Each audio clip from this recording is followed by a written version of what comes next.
Hello everyone, welcome to EduTabs. So guys, yesterday Ritika ma'am have started the series that is the important MCQ series for your phase 2 examination, that is for the exam of RBI Grade B 2021. And today I have come with the second lecture that is the most important MCQs, that is in which I will be covering the month of December 2020 and January 2021. If I talk about this today's session, so I will be taking around 25 MCQs which will be based on paragraph based and 25 MCQs which will be a one liner MCQs.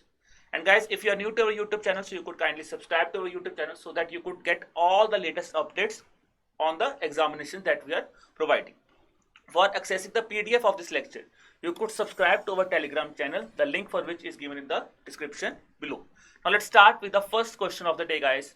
Here I have presented to the first paragraph based question. The paragraph says that recently the Union Minister for Road Transport and Highways he has approved a proposal to levy some tax on old vehicles which are causing environmental pollution. Now he also approved the policy of deregistration and scrapping of vehicles which are owned by the government departments and public sector undertakings.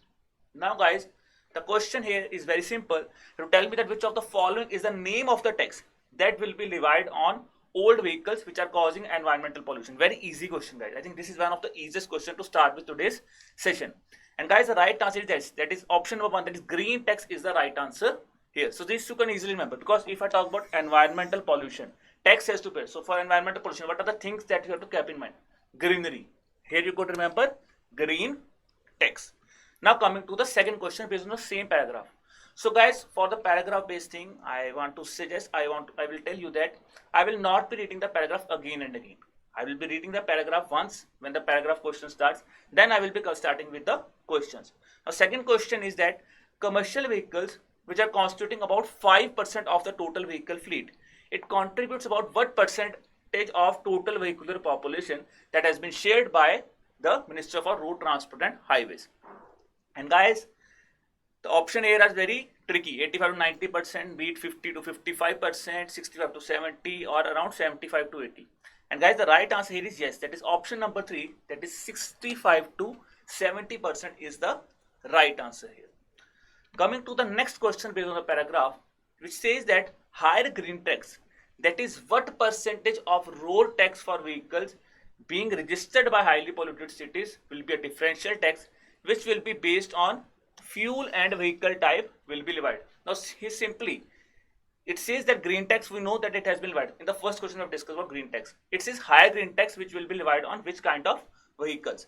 So guys, for that percent, the answer here is that is option number 4, that is 50% is the right answer. Yes, it says that the higher green tax will be levied on those road vehicles which are contributing, which are polluting, which are contributing around 50% of road tax will be vehicle which will be registered which are highly polluted in cities. Okay, so that is the type of tax that will be levied on high green tax. Next is fourth question, that is the policy of deregistration and scrapping of vehicles which are owned by government departments as well as public sector undertakings which are above dash years in age has also been approved. Now you have to tell me the age of scrapping which has been approved by the minister. So guys, the right answer here is that is the answer is that is yes, it is 15 years. So important is deregistration and scrapping will be done for those vehicles which are owned by any kind of, see this is something important, owned by government or any PSUs above 15 years of age, they will now be scrapped. The policy has now been approved. Coming to the fifth question, it says that transport vehicles older than what years could be charged tax at the time of renewal of fitness certificate at the rate of 10 to 25% of road tax. So this is again very important information, that is how much rate will be charged, 10 to 25% on transport vehicles. Now tell me that which of the after how many old this tax would be charged. And guys, the right answer here is yes, that's option number 5, that is after 8 years the tax would be charged. Now coming to the explanation part of all these paragraph based questions. So we have discussed the paragraph that is based on green tax. The first thing was that transport vehicles, the question that we have just discussed, I have just discussed with you, it says transport vehicles which are less than, which are older than 8 years of old could be charged green tax at the time of renewal of fitness certificate, which will be at the rate of 10 to 25%. So guys, both these informations are important, 8 years as well as 10 to 25% of road tax. Then If I talk about personal vehicles, so for personal vehicles, the registration, renewal of registration after 15 years. Okay, so this is another important thing. Green tax would be charged after the vehicle is older than 15 years. Then higher green tax, the question that I've discussed, which will be 50% of the road tax will be levied on those vehicles which are registered in highly polluted cities with differential tax rate system. Now, what are the differential taxes which will be set up? They guys will be set up based on fuel and vehicle type, public transport, that is a public transport, whether it is in which type of fuel it is running out. So on that purpose, the taxes would be levied, which will be 50% of road tax. So this is again very important thing. Now, if I talk about exemption to this higher green tax, it says that strong hybrid electric vehicles or these alternate fuel vehicles which are used in farming communities, they will not be taxed up here. Okay. Now, talking about other important thing, that is if I talk about commercial vehicles. So commercial vehicles, guys, they constitute around 5% of the total vehicle fleet, which are contributing about 65 to 70% of the total vehicular population. Now, see, this is important. Commercial vehicles, which are constituting around 5%, they're contributing around 65 to 70% of the vehicular population. Now, if I talk about the other important information that has been shared, it says if the vehicles are manufactured before the year 2000, which are contributing around 1% of the total vehicles, but they are generating around 15% of the total pollution. Okay, so 65 to 70% is commercial vehicles, and 15% are vehicles which are manufactured before 2000. So this information is very, very useful for you guys. Any kind of question can be framed based on this information. Now coming to our second paragraph based question, that is, now recently guys, the Ministry of Women and Child Development, they have informed that Beti Bachao Beti Padhao scheme has completed 6 years and has increased awareness and sensitizes the masses on gender equality. Now, the objective of this Beti Bachao Beti Padhao initiative is basically prevention of gender bias, sex selective elimination, then is ensuring survival and protection of the girl child, and the third one is that is ensuring the education and participation of the girl child. So these objectives itself are very much important when I talk about Beti Bachao Beti Padhao scheme.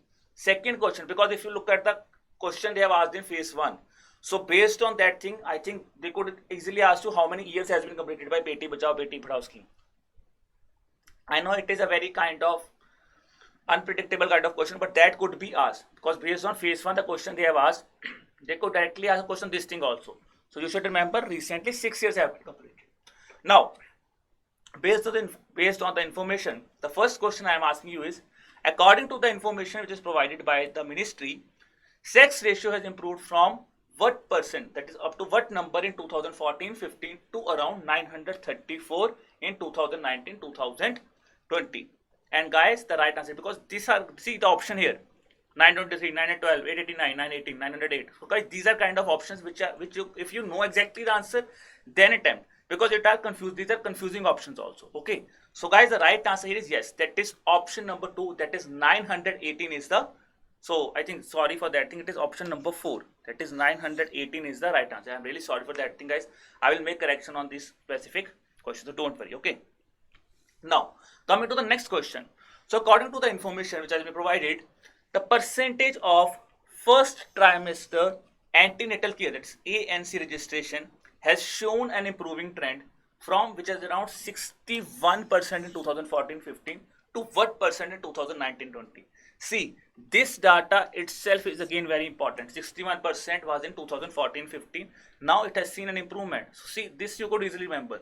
40 से तो इसका answer होगा ही नहीं ना, 50 पे इसका answer होगा, तो ऑप्शंस तो वैसे ही एलिमिनेट हो जाएंगी. ये इंप्रूविंग ट्रेंड है, ठीक है. To what percent?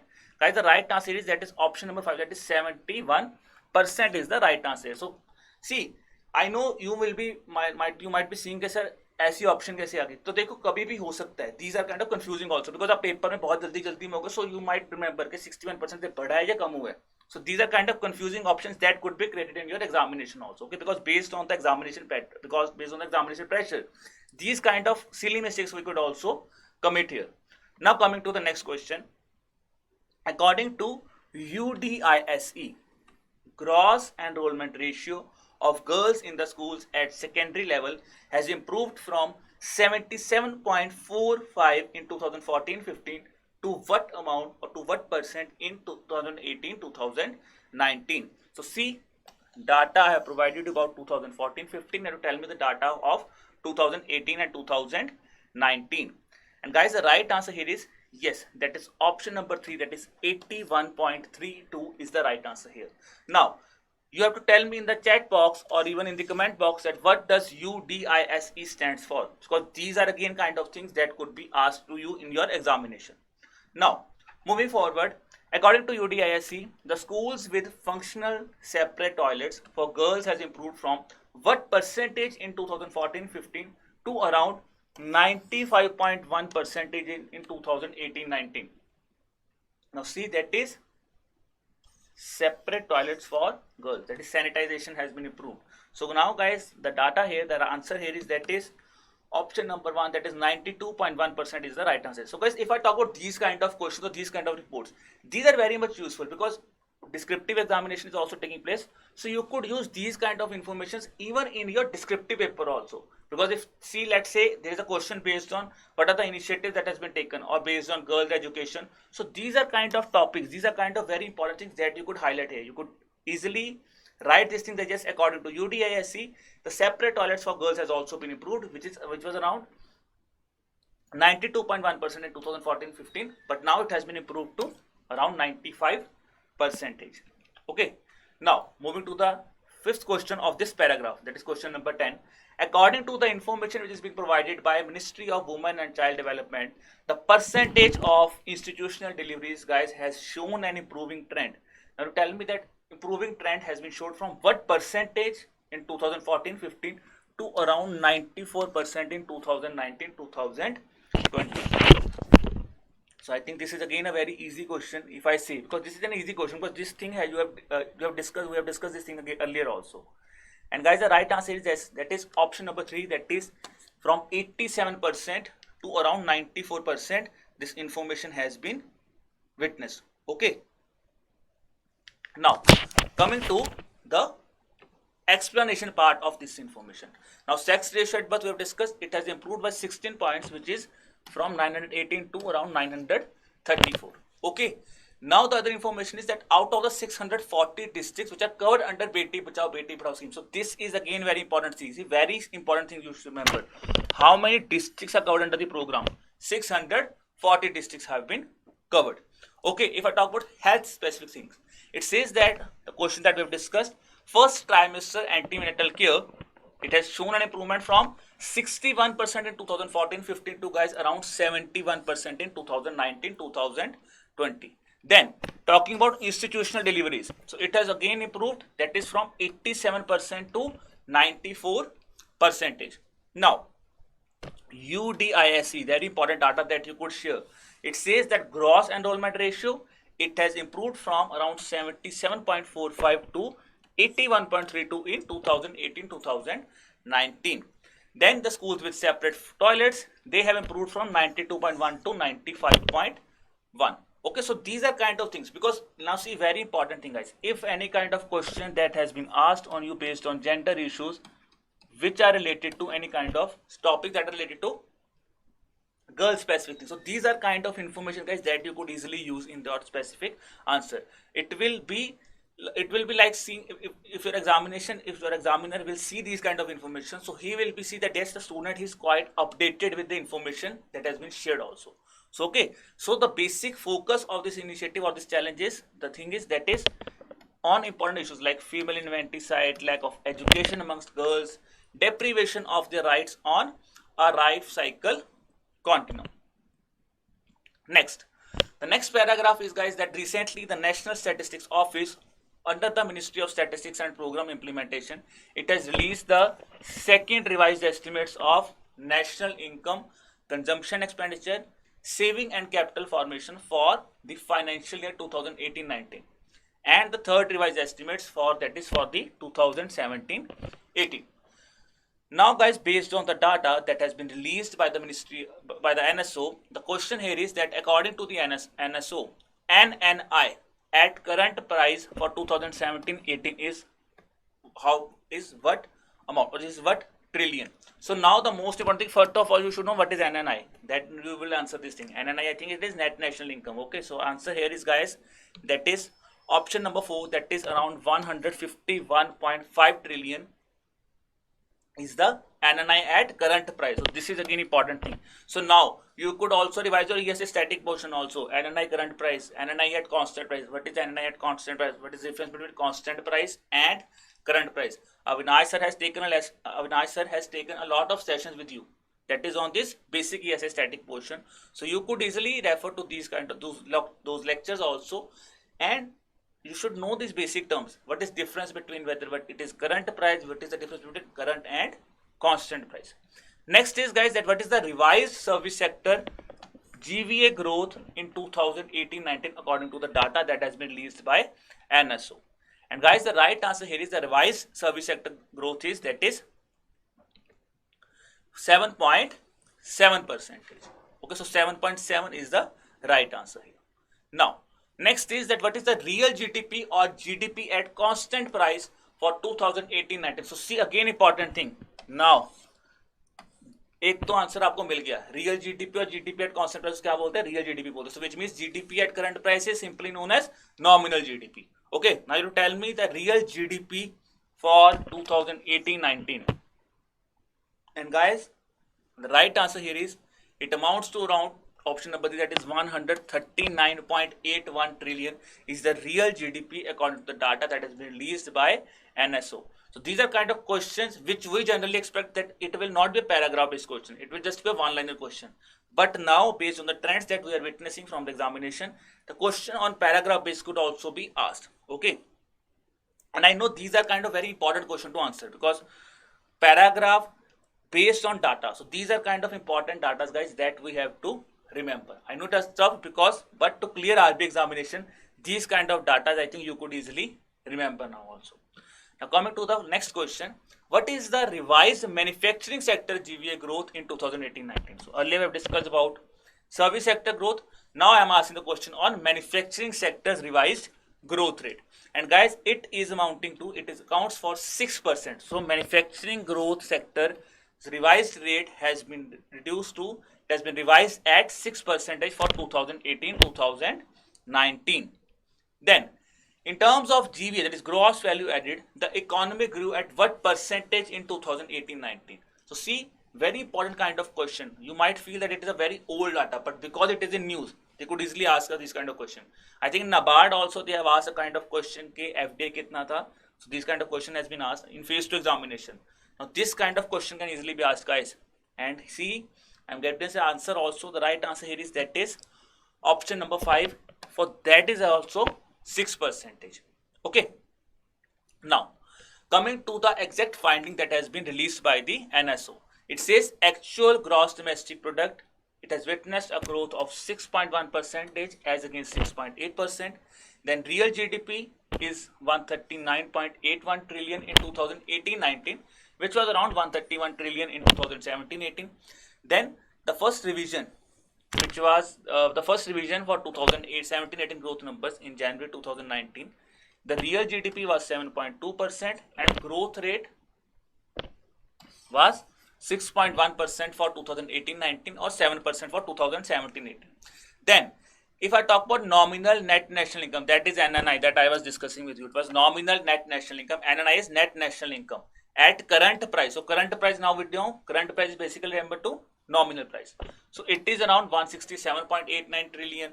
Then NNI at current price for 2017-18 is around 151.5 trillion. Okay, so net national income growth rate kitna hai, GVA kitna hai, so that you could refer to these kind of data also. Okay. Next question that is based on the next paragraph here is that recently the foundation stone of Lighthouse project has been laid across 6 states under the Global Housing Technology Challenge. He has announced, the minister has announced the winners under the Affordable Sustainable Housing Accelerators India, that is ASHA workers. So this is again important information. ASHA stands for Affordable Sustainable Housing Accelerators. Annual awards for excellence in implementation of Pradhan Mantri Awas Yojana Urban Mission. It also released the certification course on innovation construction technologies named as NAVRIT. Okay, so NAVRIT stands for New Affordable Validated Research Innovation Technologies for Indian Housing. Now guys, see, in this paragraph itself you are getting lot of information, guys. First of all, this challenge launched by, who has launched, that is Lighthouse Project. 6 states covered under, which is green, under this green housing technology challenge. Okay, then winners of Asha you have discussed, Pradhan Mantri Awas Yojana Urban, that you should also remember. This NAVRIT, that you should also revise. Now coming to the question based on this paragraph, the first question here is, that is, how many projects are registered under the Real Estate Regulation and Development Act for 2016? Very typical factual based question that I am asking you, because these are kind of questions that have been consistently asked in the previous examination of RBI also, guys. I know, guys, these are very difficult kind of things that you have to remember, but remember, I'm saying you only one thing. If you're seeing yourself as an RBI officer, so these are kind of efforts that you have to put on also. So guys, the right answer here is, that is option number 4, that is 60,000 projects have been registered under the RERA Act. So try to remember this thing also. What is Real Estate Regulation Act? Try to Google this thing also. Okay. Now coming to the next question. The goods and services tax has been reduced to what percentage from 8% for affordable houses? So it means you have to tell me that what percentage of GST has been reduced.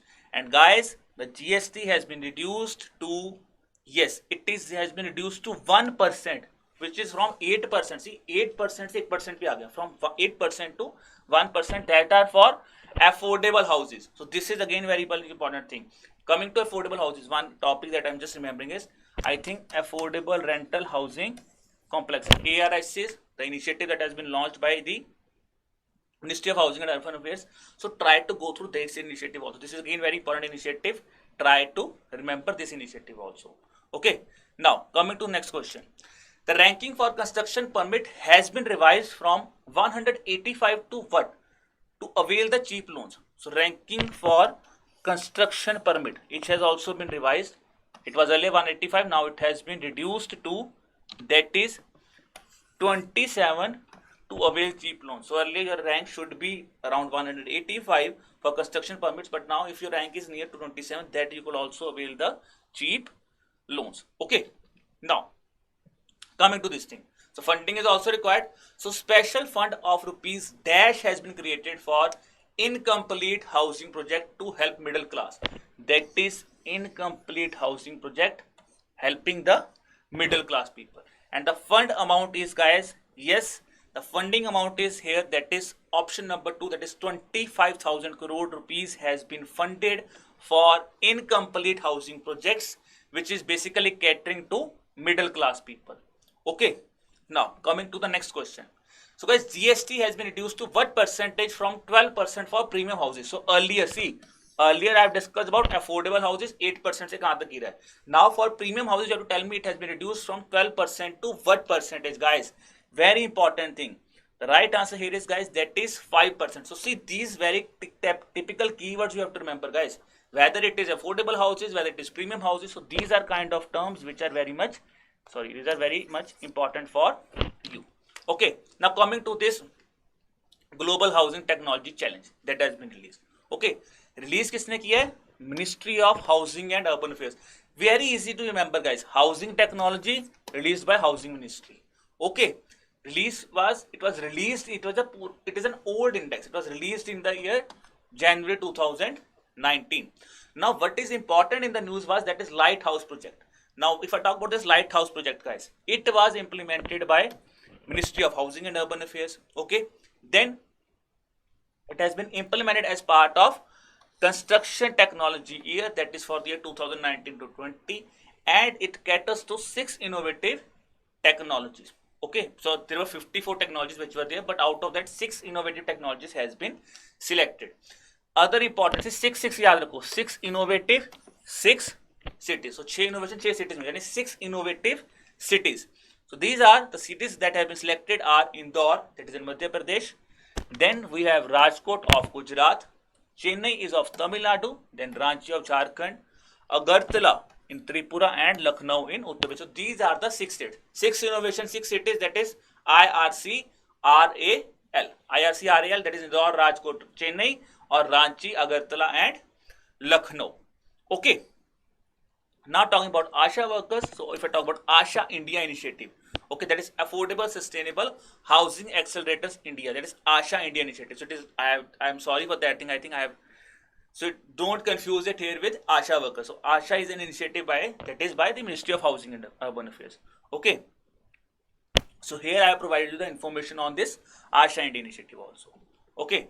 Now coming to the next paragraph based question, guys. According to the recently released Statement on Climate of India in 2020, very important thing, that is Statement of Climate in India by 2020. It has been released by India Meteorological Department. Indian Meteorological Department has released this initiative. Again, very important thing, because release is also.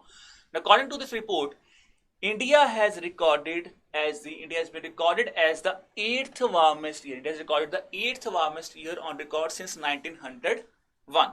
Okay. Now it is an annual statement which is released by IMD since 1901. Okay. So statement of climate is released, but if I talk about on international level, it is an international statement. Statement of climate is an international statement which is released by IMD. Now, according to WM, that is World Meteorological Organization, which of the following cyclones is estimated to be the costliest tropical cyclone that has caused economic loss of around $14 billion to India? Now, this is again, so this is, I think, very typical kind of question. Nobody has expected, but these are kind of questions. That is why we are expecting, guys. That is why we are providing these kind of questions, because you might feel that these are kind of news in which question could not be asked. But because we feel that because the examination pattern is changing, so because agriculture, sustainable development, environmental issues, so these are kind of topics that has been mentioned in our syllabus, but we try to skip because इतना सारा data कौन याद करेगा, ठीक है? So then for that kind of practice we are providing you these kind of questions, guys. So the right answer here is, guys, cyclone recently that has taken place. Cyclone Amphan has been the costliest cyclone for which is being reported by World Meteorological Organization. Then the next is, what is the average rainfall per year in India? According to this report, what is the average rainfall per year in India? And guys, the right answer here is, that is option number 1, that is 117.7 centimeters is the annual average rainfall per year according to this IMD. Okay, so see this, but one thing I want to make you clarify here is, because these are kind of questions, even in phase 1 we have analyzed this thing, is people try to do panic here that I don't know this kind of questions, I will be losing lot of marks. So guys, see, this is one thing that you have to accept here, even in your examination also, because this is a practice for you.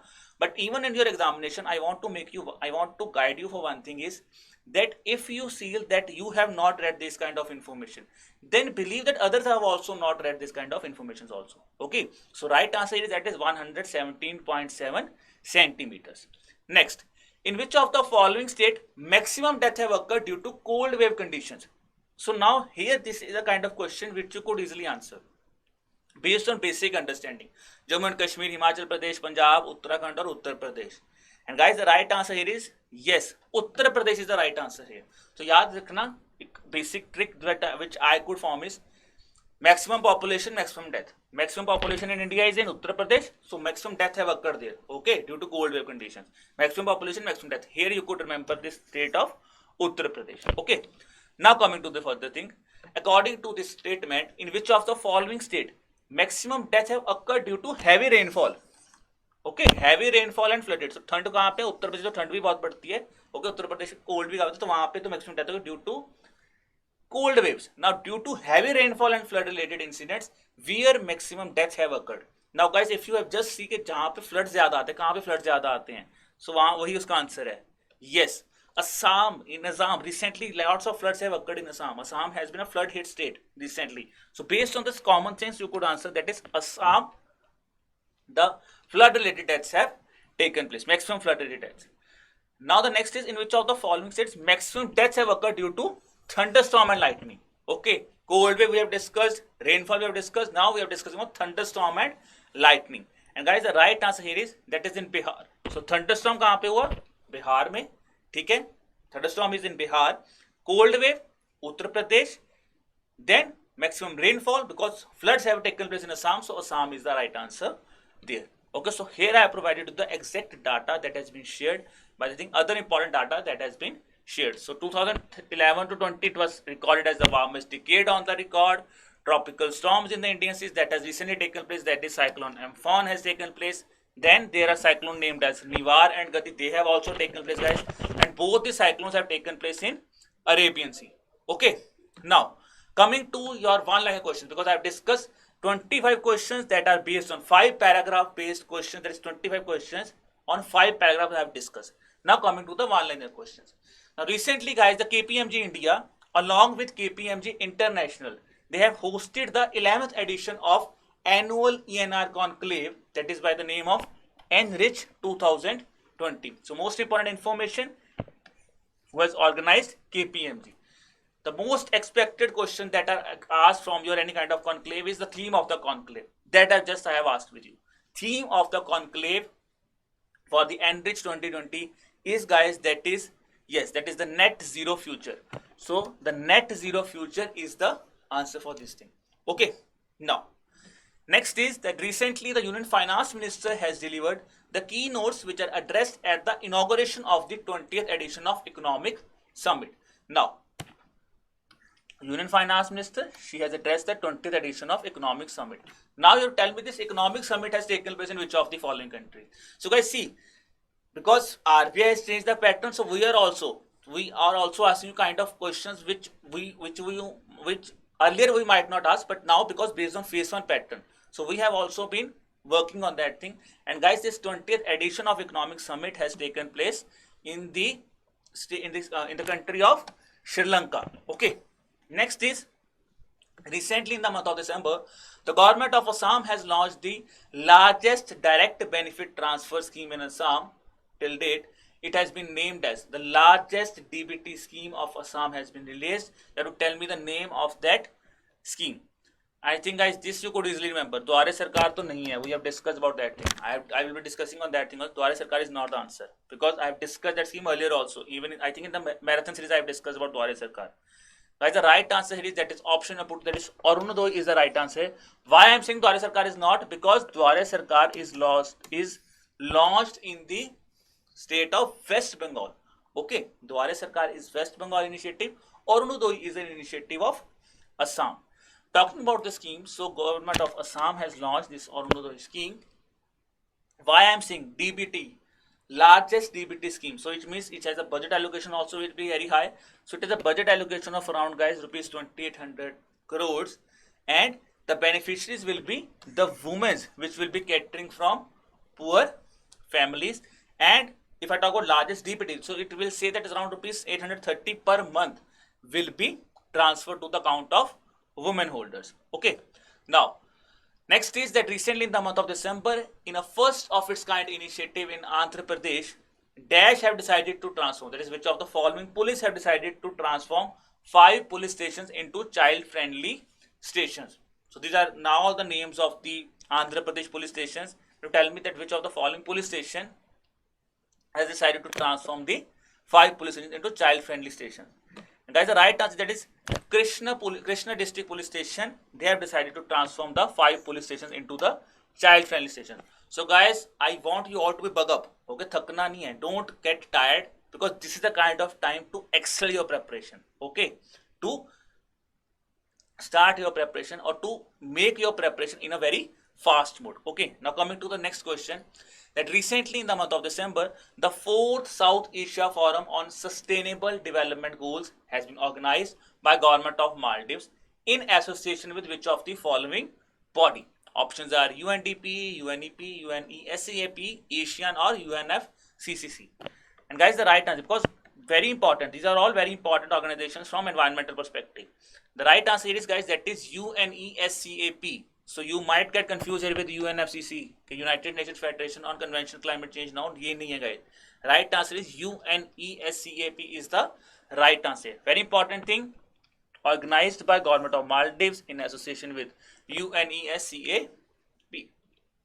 And it is a 4th South Asia Forum on Sustainable Development Goals that has been taken, organized. I have discussed with you. That is UNESCAP. It stands for United Nations Economic and Social Commission for the Asia and the Pacific. Okay, so this abbreviation is also very much important.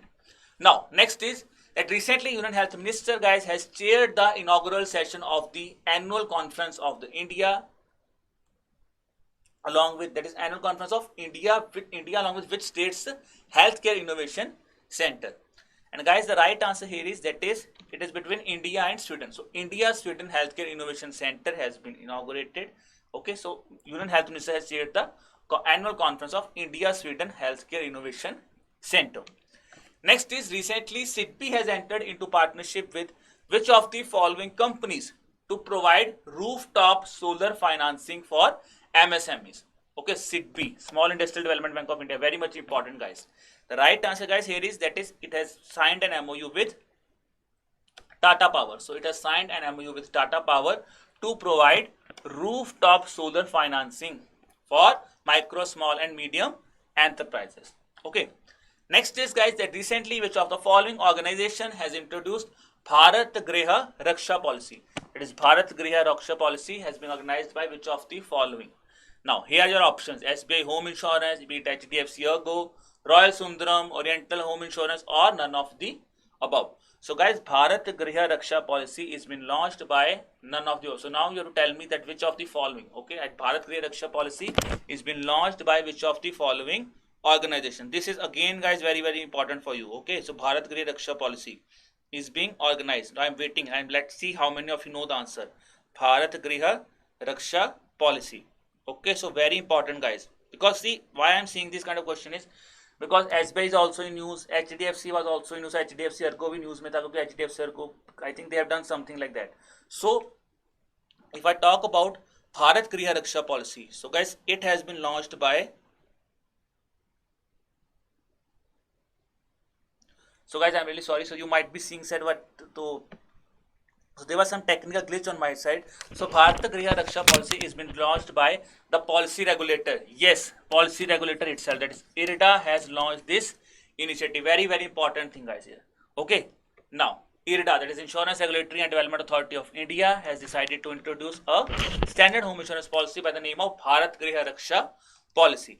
Okay, so it will cover the basically Bharat Griha. Griha का मतलब घर, घर की रक्षा, that is general home contents will be insured under this policy, which will be accounting to around 20% of the sum insured, which will be maximum insured value will be around rupees 10 lakhs. Okay, so here I have provided you about the optional covers also that will be provided under the scheme. Next is, recently in the month of January, which of the following organization or department has introduced this liberalized MSME AEO package? Okay, again a typical kind of question, liberalized MSME AEO package, very important for your, because these are kind of questions you might be feeling if I ask a question, but these kind of questions could also be asked in your ESI section. Why MSME sector? Guys, the right answer here is, that is, yes, CBIC, Central Board of Indirect, CBIC has launched this initiative. Okay, now coming to 30, if I talk about this initiative, guys, so recently, guys, Central Board of Indirect Taxes and Customs, they have taken a new initiative by introducing this liberalized MSME authorized economic operator package, that is liberalized MSME AEO package, which is basically catering to micro, small and medium enterprises. Talking about this initiative, guys, it is basically a voluntary compliance program. Very important to remember, voluntary compliance program, that is voluntarily you have to accept this program. Then important thing, it allow MSMEs who have filed minimum 10 custom clearance documents in 1 year and who have clean compliance record for over 2 years to apply for the scheme, which will be minimum 10 custom clearance should be there and it should have a clear record for past 2 years. Okay, then the CBIC commits to take a decision on the application for grant of this authorized economic operator within 15 days. Now coming to 35th question, now recently which of the following state government has launched a new state data policy which will be used to provide user friendly and secure e-governance system to the public? So which state government has launched this initiative? And guys, the right answer here is, that is Punjab is the right answer. So Punjab government has recently started this initiative. Talking about Artha Mehta series, we have discussed the important Ghar Ghar Rozgar. That is again an initiative of Punjab government that we have discussed earlier also. Okay, now next is, Recently, Ministry of Ports, Shipping and Waterways has announced the implementation of Enterprise Business System, it's EBS, for 5 major ports in India. It has been decided that how much cost. So you tell me the estimated cost of this EBP, or sorry, EBS program. Guys, the estimated cost here is, that is rupees 320 crores is the estimated cost here. Okay, next, talking about this 5 ports. So very important, 5 major ports. So guys, the 5 ports here are, that is Kamarajar Port of Chennai, then is Mumbai Port, Paradip Port of Odisha, then is Deen Dayal Upadhyay Port of Gujarat, and the 5th one is, guys, that is important, is Kolkata Port. So these 5 ports you should also remember, because they could also ask you a question that which among the following is not one of the port for which this EBS, that is Enterprise Business System, has been started. Okay.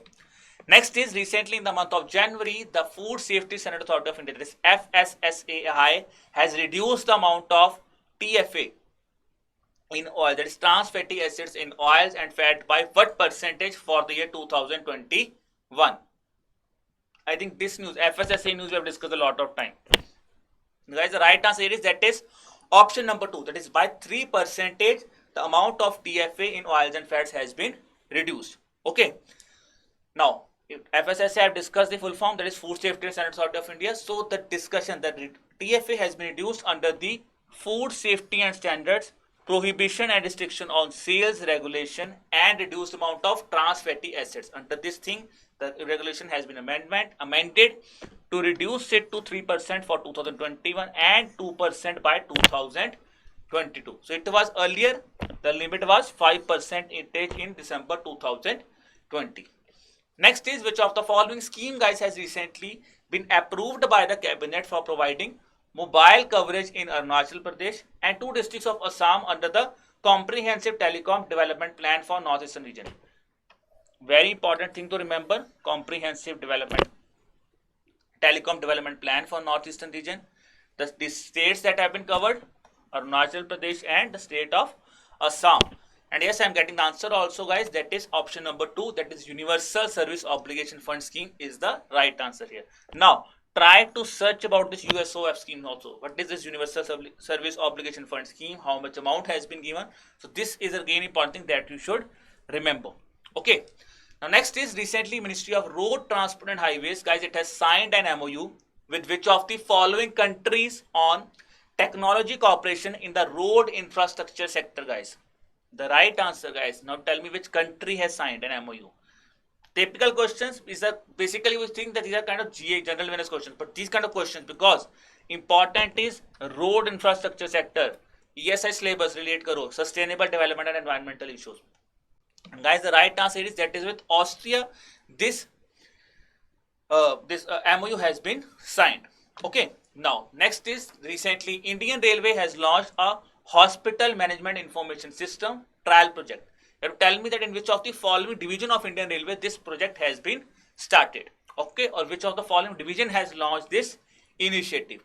Very easy question, guys. One of the easiest question of today's lecture. That is, yes, South Central Railway. So South Central Railway has launched this Hospital Management Information System. Now, guys, last 10 questions, and I want maximum participation from you guys.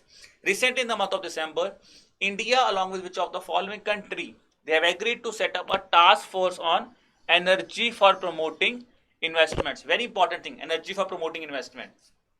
And guys, the right answer is yes. That is, Qatar is the right answer. So India along with Qatar, they have now agreed to set up a task force on energy for promoting investments. Okay. Now, next is, guys, that recently in the month of December, Department for Promotions of Industry and Internal Trade, they have released this Twice Quality of Control Second Amendment Order for 2020.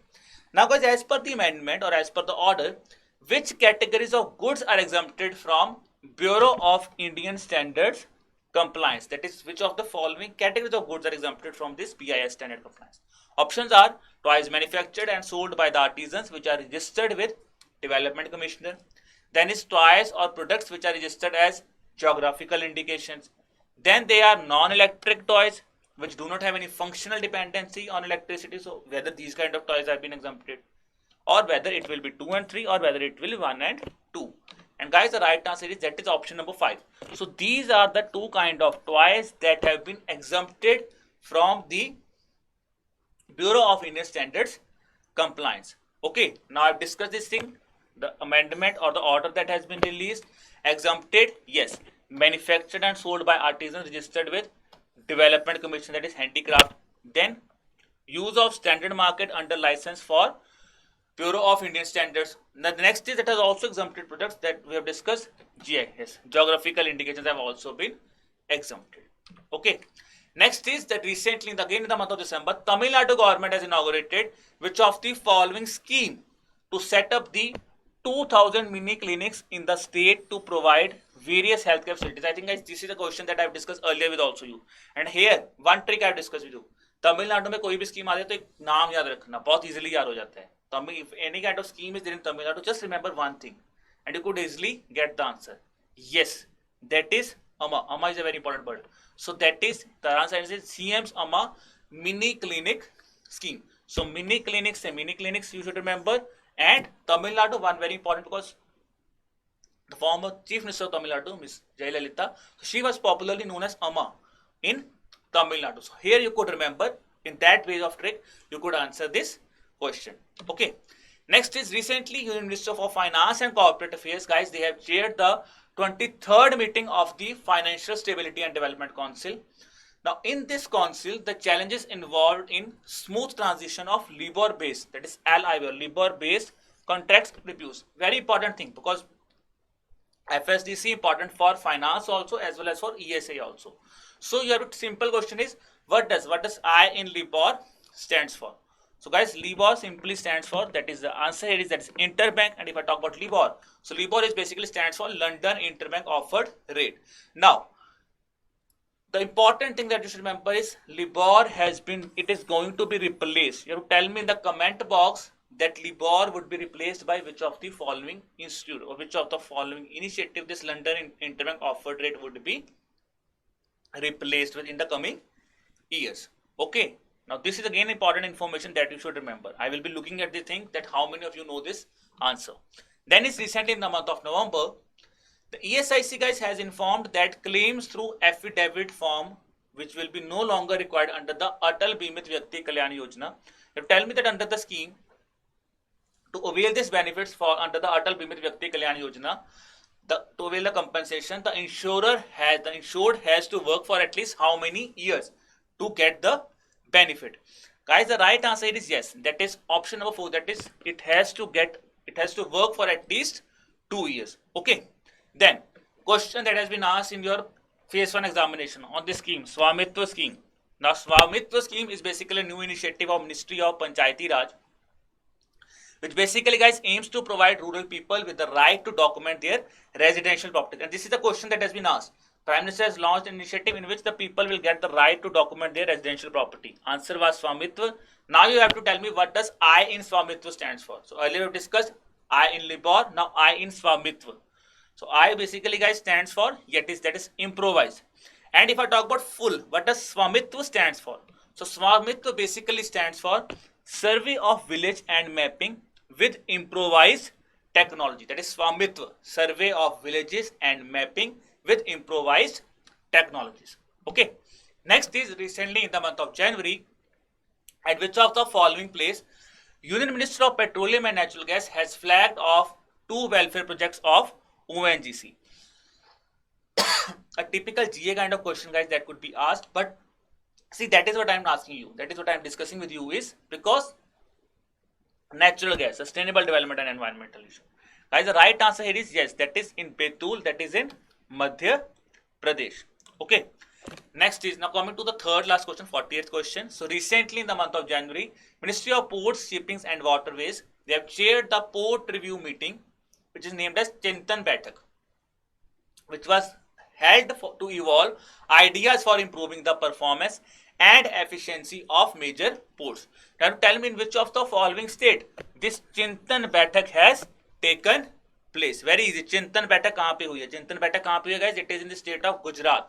So tension, that is Chintan free, Chinta Mukt, that is Gujarat is a state where Chintan Baitak has taken place. Okay, now second last question of the day, guys. Recently in the month of January, Ministry of Health and Family Welfare has inaugurated the 7th edition of Masquerade. So Masquerade stands for Movement Against Smuggled and Counterfeit Trade for 2021. You tell me the Masquerade event has been organized by which of the following organization? Masquerade. And guys, this initiative has basically been launched by, yes, Masquerade has been launched by, that is FICCI. So Federation of Indian Chamber of Commerce and Industry has launched or has inaugurated the 7th edition of Masquerade along with Ministry of Health and Family Welfare. Okay. Now, talking about this initiative, so FICCI has organized this initiative, or it was launched by, it was inaugurated by Union Minister of Health and Family Welfare. So I'm really sorry, I think I've said कि ministry के साथ organize नहीं किया. It was inaugurated by Union Minister of Health and Family Welfare. The aim of the initiative is, guys, basically to foster a healthy discussion on newer and practical strategies so that it could mitigate the challenges of counterfeiting as well as smuggling, especially in the post-COVID era. Now, guys, last question of the day. Recently in the month of December, the central government has announced that remission of duties and taxes on export products will be implemented from 1st of January 2021. Very important scheme, guys. Very, very important scheme, this RODTEP, because I have discussed with you. It has replaced MEIC, Merchandise Export Incentive Scheme, that has been replaced by RODTEP. Now you have to tell me the ceiling rates under the scheme. It will be notified under the recommendation of which of the following committee. So the committee which will be recommending the ceiling rates, it is chaired by whom among the following?